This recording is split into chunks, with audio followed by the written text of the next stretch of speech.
Hello everyone, welcome to chapter 24 of CPI. In this chapter, we'll be discussing the details and intricacies of turtle soup entries. Now, I've already made a chapter about it, but that one only covered the basic and intermediate details. So in this particular chapter, we will be diving into the advanced and the more deeper intricacies and details of this topic. And by the end of this chapter, you'll not only be equipped with enough knowledge about how to get precise and accurate entries, right, somewhat similar to mine and Romeo, but also you would be capable of knowing how to properly integrate it with the other ICT and CRD concepts. We will discuss how to frame entries, how to put stop losses, and moreover, how to integrate it accurately. So without any further delay, let's get right into the video. So first of all, we'll start off with a bit of introduction to it. Now, some of you might already be familiar with this part, but let's remind it one more time so we are fully up to date on every single detail, right, including the basics. Because you know the basics are the foundation of any concept, right, and it lays down the base. That's why you should never take them for granted, but instead you should treat it with as much respect and importance as the other concepts. Because no matter how much you try to furnish or polish a building, if the base isn't strong, it will fall in a matter of time, right? It will be vulnerable, which is something you don't want. Now, someone could also argue that the base is even more strong than the building itself, because without it, you know that the building cannot exist. So let's finally get into the details of turtle soup. Now, at its core, a turtle soup entry is an entry that focuses on the concept of a liquidity hunt or a liquidity purge, right? Now, you know what a liquidity hunt or liquidity purge is. It's basically when the market intentionally triggers the stop losses of retail traders, right? Which often breaches significant swing high or lows, and then after that we reverses in the opposite direction. That's what basically liquidity hunt is, right? We know that retail trader typically place their stop losses just above uh, highs or resistance or key levels, and below support level or key levels, or below lows, right? And we know that the smart money take advantage of this by pushing price above or below these zones, by rejecting above or below it to grab liquidity. And once the liquidity is hunted, grabbed, or manipulated, the market reverses and moves in the opposite direction, right?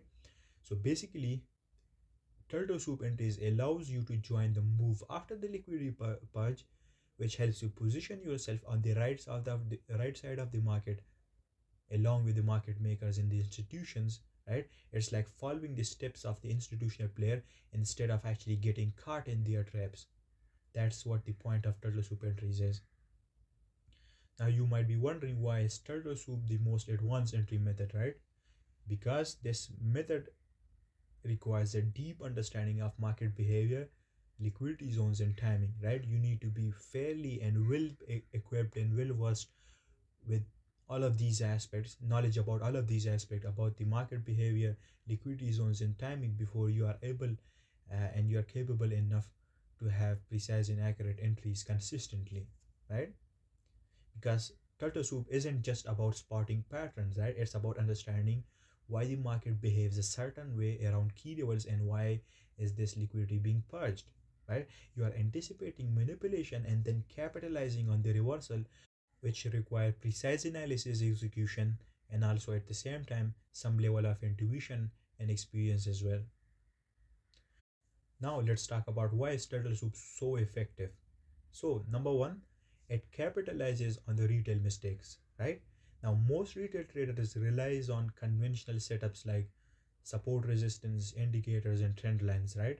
They place their stop loss in predictable areas, which become targets for institutional liquidity hunts, right? And turtle soup takes advantage of these mistakes by waiting for the liquidity purge to happen or the manipulation profile to happen before entering. Number two, it leverages institutional moves, right? Now, this turtle soup method or approach aligns with the institutional order flow, which helps putting you on the same side as the smart money, right? Instead of actually being manipulated by the liquidity grabs itself, you're using them to your advantage and ensuring you are trading with the prevailing market forces. Then last but not least, it gives you a clear risk reward structure, right? and it gives you a higher risk reward as compared to other methods and approaches, right? Turtle soup entries often come with a well-defined risk reward setup, right?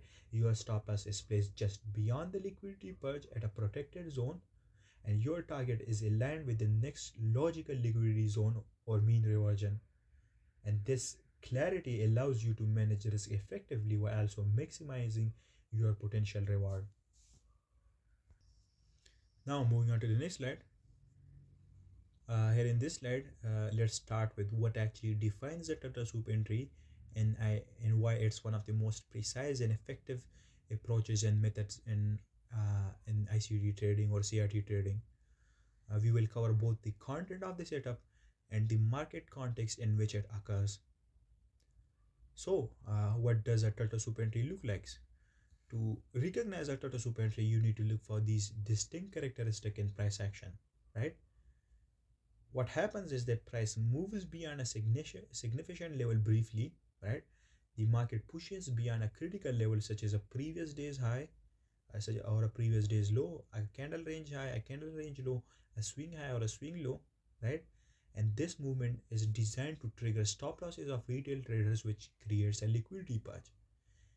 And then after grabbing the liquidity, price quickly reverses back into the previous range, and this reversal confirms the manipulation profile is completed, and it then signals the start of a move in the opposite direction or an expansion in the opposite direction. Now let's talk about the market context in which it occurs. Where and when does a turtle soup occur? That's the question. So to increase the probability of a success of a turtle soup entry, it must align with this. It must align with specific market condition and context, right? And it must align with a specific narrative. Number one, it should occur in the direction of the higher time frame drawn liquidity, right? We know that turtle soup are most effective when they align with the higher time frame liquidity draw. For example, if the higher time frame drawn liquidity is higher, then you're going to look for a turtle soup entry where price manipulates below a candle range low, a swing low, or a previous day low, or whatever, before reversing higher. And if the drawn liquidity is lower, then you go to look for price to reject above a high, above a candle range, or above a key level before reversing lower.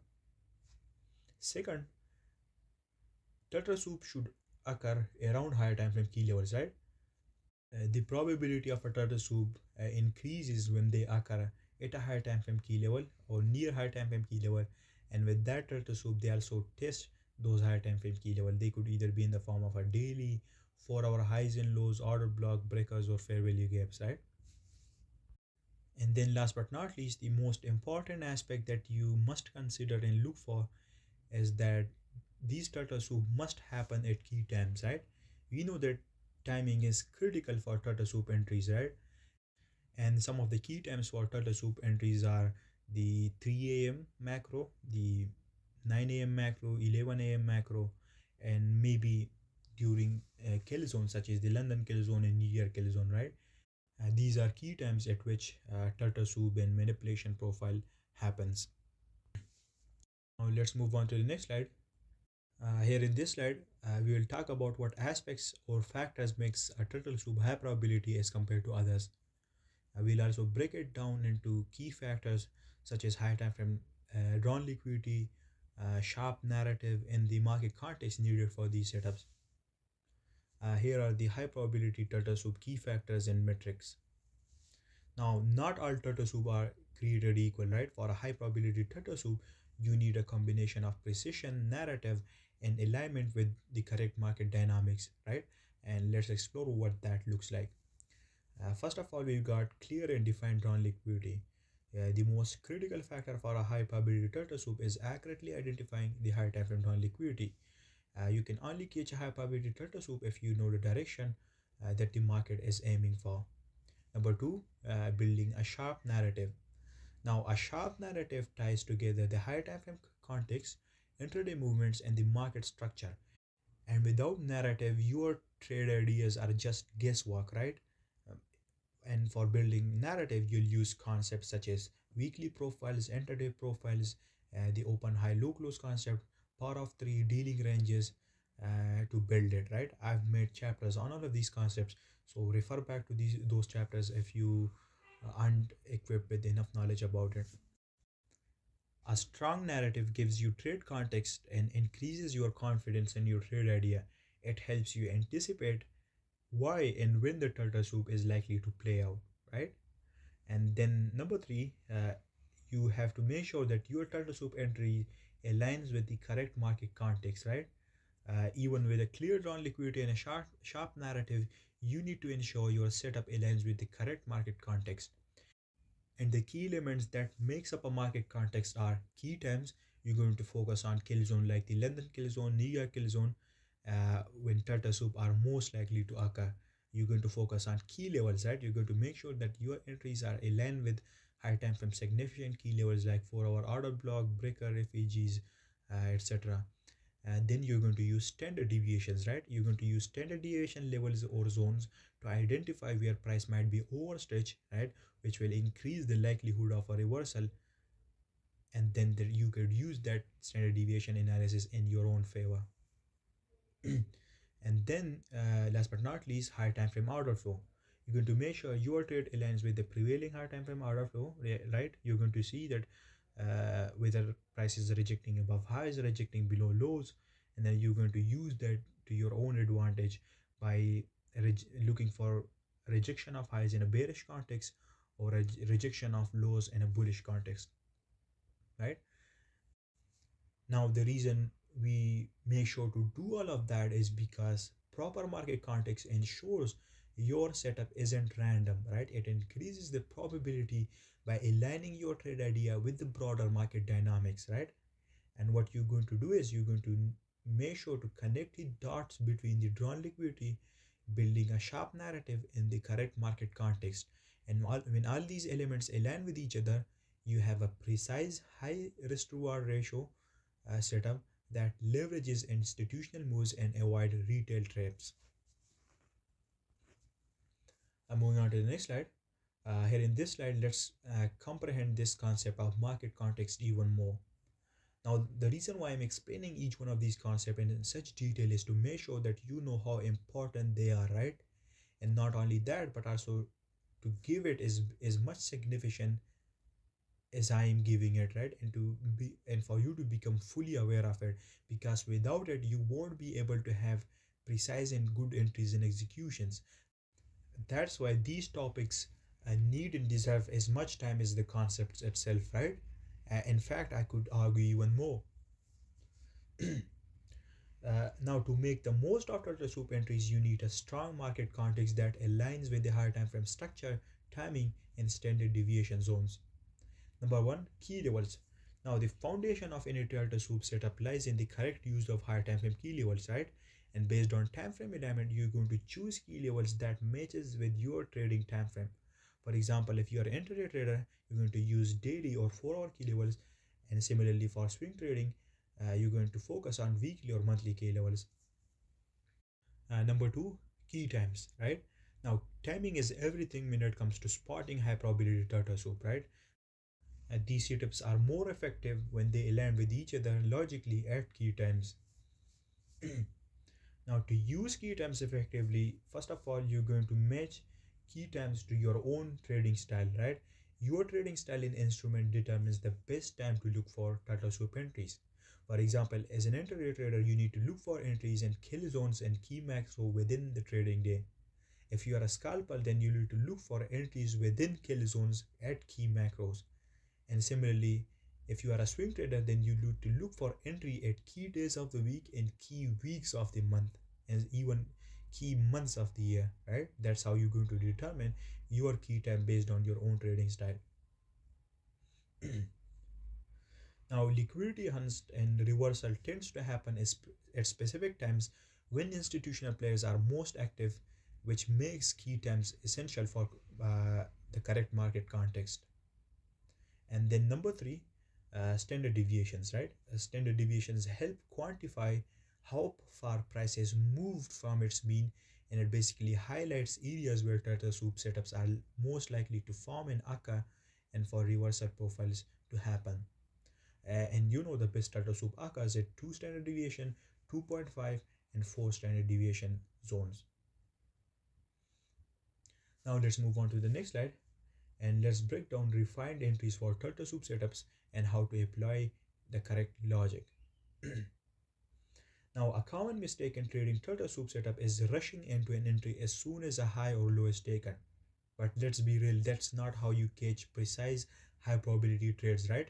Instead, you need to apply logic, the correct integration, and adaptability to refine your entries even more.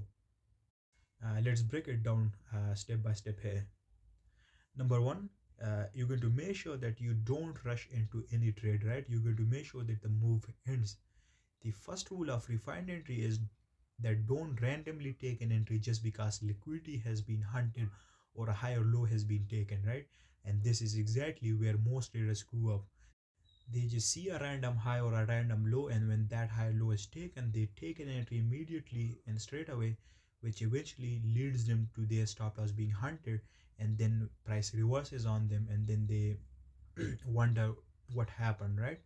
That's why you never rush into a starter soup entry, but instead you're going to let the move in, because after a liquidity hunt, the market often experiences momentum driven spikes that can easily take out early turtle soup entries and traders, right? So your job is to wait for the move to exhaust and end, and then for price to provide confirmation of a reversal into the prior range, and then look for an entry. And you're going to look for wicks or sharp rejection at key levels, right? Or maybe you could look for a market structure shift on the lower time frame that gives you a confirmation, and then you can take an entry after that. Now, to refine your data soup entries, you must combine key level standard deviations and key times in a logical way. For example, if the market takes out a daily low during the London kill zone and it aligns with a 2.5 standard deviation level of the Asian range, right? You're going to wait for a confirmation, and then you're going to enter, right? And the, all of these confluences together significantly increases your precision. You'll see multiple example of this in a minute, so don't worry about that. And then last but not least, the most important part is adaptability. One of the most critical skills in refining turtle soup entries is adaptability, right? Because we know that every day is different, right? Some days liquidity hunts might align perfectly with key levels and standard deviations. Other days the market might create new scenarios where you need to adjust your framework, right? And you're going to use your chart time, your experience in backtesting data to understand how different elements interact in various conditions and different market conditions. And you're going to make sure that you never force a trade idea if the setup does not meet your criteria, right? Because sometimes sitting out is the best decision. And to ensure you're entering with precision, you're going to follow the following logic based checklist. First of all, liquidity hunt, you're going to wait for the high low to be taken in the move to exhaust. Number two, key levels and standard deviations. You're going to align your chosen key levels with standard deviation zones to create confluence. Number three, key times. Make sure that the setup occur at a key time, such as a kill zone or a key macro. And number four, confirmation. You're going to look for a rejection of wicks, shift in market structure, or lower time frame setups before entering. And then last but not least, adopt as needed, right? You're going to make sure that you are flexible and adjust to the day's unique condition and market conditions that are currently prevailing. Moving on, here in this slide, let's break down the logical approach to stop loss placement for Tata soup entries. Now, setting your stop loss for turtle soup entries isn't just about slapping it anywhere, right? A logical, structured approach not only protects your capital but also increases the precision of your trades and gives you a much more higher risk reward ratio and a much more favorable risk reward ratio as compared to other methods or approaches. Now, let's look at the multiple ways that you can use to place your stop loss and how to integrate them with each other for the best results. Now, ways to put your stop loss are the following. First of all, higher time frame key level. For example, let's say uh, there is a swing low, right? Just above a higher time frame discount key level. So what you're going to do is you're going to put your entry once the swing low is taken in the high time frame discount key level is tested, and then maybe you could put your stop loss below the high time frame key level. That could be either in the form of a order block or a fair value gap, or maybe a breaker block, right? That's one of the ways that you can put your stop loss, right? This method is a high probability method for putting your stop loss, but the one con of this approach is that it gives you a lower or unfavorable risk reward ratio, right? So what you're going to do is you're going to consider this in mind and integrate it with the other ones that I'm about to discuss with you. Number two, lower time frame refined key levels. Another way of putting your stop loss is looking at the time frames on your execution time frame. For example, if you are taking entry on the 15-minute time frame, then you can look for 15-minute key levels such as order blocks, lows, highs, breaker block, fair value gaps, and you can put your entries on those refined lower time frame key levels. Number three, standard deviation levels.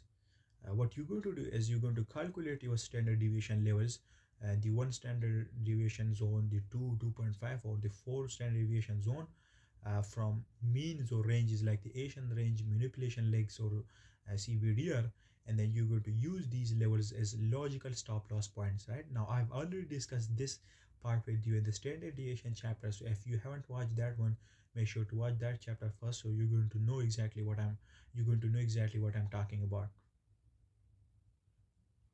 An example of this could be if price has purged a daily low and it has reached the 2.5 standard deviation of the Asian range and it has tested there, then you could put your stop loss beyond that standard deviation level, such as the 3 standard deviation level or the 4, and that would be a protected zone for your stop loss to be placed.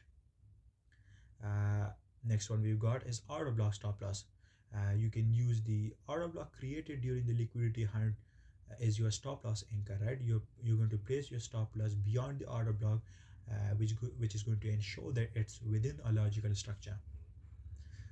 Then we've got swing points formed at key times. If a protected high or low forms during a key time, such as kill zone or a key macro, then it's a reliable reference for your stop loss to be placed at. And then another important and popular approach is using fixed number of pips, right? You can set a stop loss of 10 to 15 pips above or below a key level, a swing point, or an order block. Now, obviously, you cannot blindly trust this. That's why you need to make sure it's aligned with other protocols, right? And there is data to back it up. What you're going to do is you're going to collect data yourself, go through past historical data, and see and put your stop loss, a fixed number of stop loss, either 10 pips or 15 or 20 pips, and you're going to see how does that data play out, and whether it gives you a favorable risk reward ratio or not, or whether how much your win rate is. And then based on that, you're going to select the one that suits your capabilities the best and your style the best. And I've seen successful traders use this protocol alone, but the thing is that you need to be able to collect data yourself and see whether it works on the instrument you are trading or not. And then last but not least, the approach that I use is the combination of these methods, right? The most effective stop loss placement often use 2 to 3 confluence from the above list, and then we're going to integrate and combine it with each other in a logical manner, and then use that as our stop loss, right? For example, let's say we can combine the lower time frame refined key level protocol, the fixed number of bit protocol, and the standard deviation protocol. So what we're going to do is we're going to look for standard deviation level, combine it with a fixed number of pips, right? And then also match it with a refined lower time frame key level, and then we're going to put our stop loss there, and it will helps us have a even more logical and refined stop loss, right? You can play with it based on your own preferences and combine different protocols with each other. The best practice for stop loss placement is to take 2 to 3 confluences from the above list, right, and combine with each other to create a logical and reliable stop loss placement approach, right? And the way you're going to do that is by gathering data. You're going to backtest and collect data on different combination of stop loss methods, right? And you're going to analyze which setups consistently minimizes your risk and maximizes your reward, right? And then you're going to choose the method that suits your risk tolerance and your trading style, right? Now some traders might prefer stop losses with a tighter number of pips to get higher risk to reward ratio, while other traders might feel more comfortable with wider stops to allow trades to develop, right? And then it's you're going to decide that based on your own trading style, and you're going to evaluate that based on your own trading psychology. And then once you've identified the combination that works for you, you're going to stick to it consistently and follow it with discipline, right? Because consistency is the key to building confidence and achieving long-term success. Stop loss placement for turtle soup entries is all about precision and logic, and by integrating multiple confluences with each other, you protect yourself from unnecessary stop outs while allowing your trade uh, enough room to develop, right? And with practice and consistency, this approach will significantly improve your trading confidence and your overall performance as a trader in your results. Moving on to the next slide. Here in this slide, let me talk about something important that no one really talks about. So we're going to take a step back and get real about what it actually takes to succeed in trading, right? There's this obsession with snapper entries and catching extreme tops at bottoms, but let me tell you, you don't need that to be profitable, right? Let me explain. First of all, snapper entries aren't necessary, right? Many traders believe that they need to hit perfect entries every time, and they have to make sure that they get in at the exact top or bottom of a move to become successful. But that's not the truth. The truth is that profitable trading isn't just about perfection, right? It's about consistency. And I know that you cannot consistently replicate those snapper entries day in and day out, right? Maybe once a week or once a month you get those snapper entries, but the thing is that you're going to end up having multiple garbage trades in between, but that's not going to serve you any good, right? And the fact of the matter is that you need to find something that could consistently be replicated. If your entry is even just slightly off, but you have a solid edge in good risk management, you can still come out ahead, right? That's what it takes to actually succeed in trading, not snapper entries, right? And don't get caught up in the fantasy of nailing the absolute best entry, right? It's unnecessary, and honestly, it's impractical most of the time, right? You don't need to catch the extreme tops and bottoms, right? Let go of the idea that you must catch the extreme highs or lows to succeed. The markets are extremely messy, and trying to pick the exact reversal point will only lead to frustration and overtrading, right? What matter more is that you are entering with the market's momentum or structure in your favor. You are managing risk effectively so that even if your entry isn't perfect, your edge still plays out over time because you know how to manage your risk. Number three, focus on what you truly need, right? Instead of obsessing over perfect entries, shift your focus on what really drives success in trading, right? Which is a proven edge, right? Your edge is what gives you a statistical advantage over the market, whether it's a strategy like turtle soup or something else. A proven edge is what keeps you profitable over the long run, not snapper entries, right? You need to be aware of all the variables, right? You're going to make sure that you stay vigilant about all the key variables that influences your trades, which are market context, timing, key level, and risk management, right? And being aware of these factors help you make better decisions and helps you avoid unnecessary mistakes. The next thing that you're going to do is you're going to check your motivation, right? Here is an important question you need to ask yourself. Do you want to be profitable, or are you chasing snapper entries to impress others or feed your ego, right? If your goal is profitability, right, then remember this: all you truly need is an edge, right? You don't need flashy trades or perfect entries to succeed, right? Ego driven trading often leads to overcomplicating things, ignoring your rules, and ultimately leads you to losing all of your money, right? At the end of the day, trading success isn't about showing off or hitting the exact highs and lows. It's about building a process that works and sticking to it, right? And letting your edge play out over time in the long run, right? So make sure that keep it simple, stay disciplined, and remember that profitability is the real goal, right? Not perfection. So trust your edge, and the results will all follow.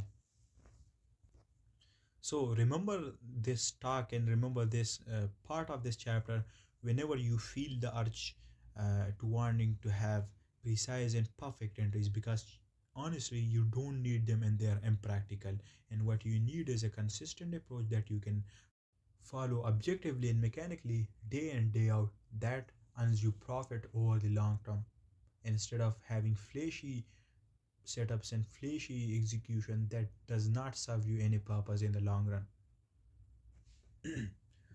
Moving on, here in this slide, I'm going to explain this step-by-step approach to you on how you can approach turtle soup entries. The first step is that start with a higher time frame. You're going to identify your drawn liquidity using the daily and the 4-hour time frame, because that's going to make sure that you are always on the right side of the market and you don't end up being the liquidity that the institutions are hunting. The second thing that you're going to do is you're going to build a narrative.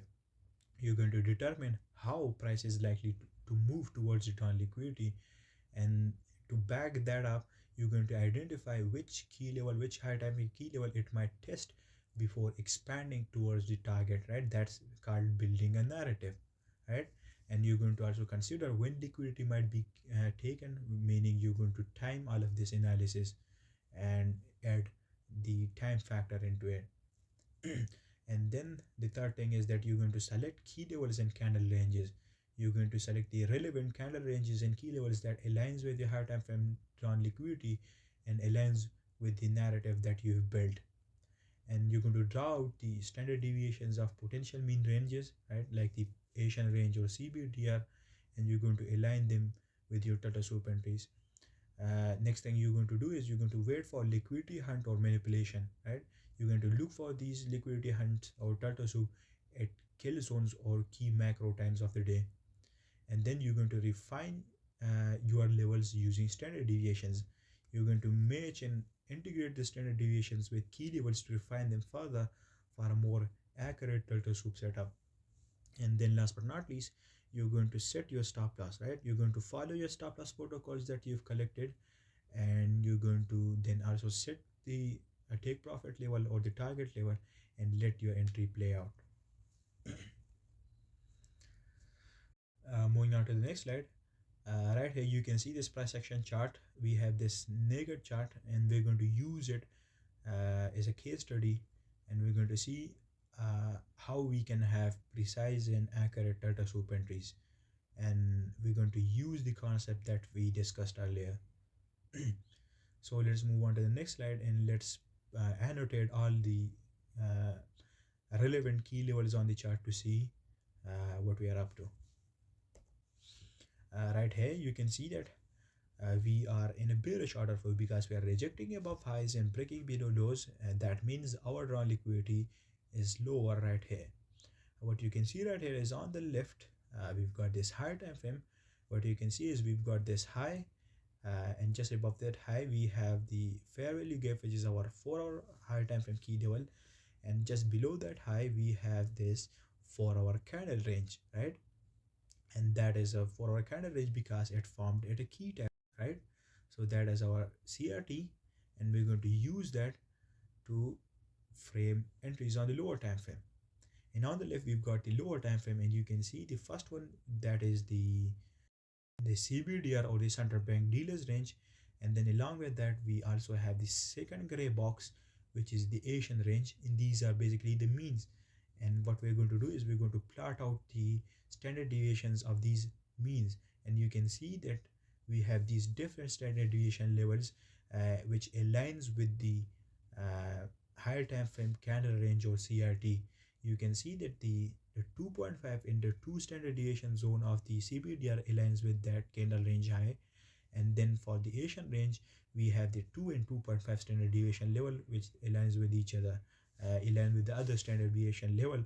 And you can see that by combining these key levels, these standard deviation zones, and the higher time frame context and narrative, you can see that we can take an entry right there at those standard deviation levels once price takes out the candle range, and then we can frame an entry there. Now let's move on to the next slide, and right here you can see that we took our entry at the combined zone of the 2.5 standard deviation level, which is just above the high time frame candle range high, right? And for our stop loss, we put our stop loss at the 3 standard deviation level because we know that is a protected zone because price has already expanded enough to the 2.5 level, and it all happened at a key time. So more often than that, price is going to reject explosively off of there instead of moving above even more. And you can see we had a pretty good entry there. We framed an entry based on the higher time frame CRT, and that CRT was formed just below the higher time frame key level, the FVG and the high. And once that high was taken, the candle range was purged. We framed an entry there, and our entry was refined further to the standard deviation level of the Asian range in the CPDR, and the stop loss was placed by the standard deviation protocol, which is that we put it at the standard deviation 3 zone or level, and then we targeted the candle range low. That is our entry. Moving on to the next slide. Right here you can see that we've got another naked chart. Right here we've got this price section. On the right we've got the lower time frame price section, and on the left we've got the higher time frame price section. What we're going to do is we're going to plot out and annotate the relevant key levels, candle ranges, and standard deviation level, and then we're going to see how we would have framed our entry in this case. So right here you can see that our high time frame long liquidity is higher, right? And we've got this order block, high time frame order block, and right there we also have this high time frame candle range just above the order block, right?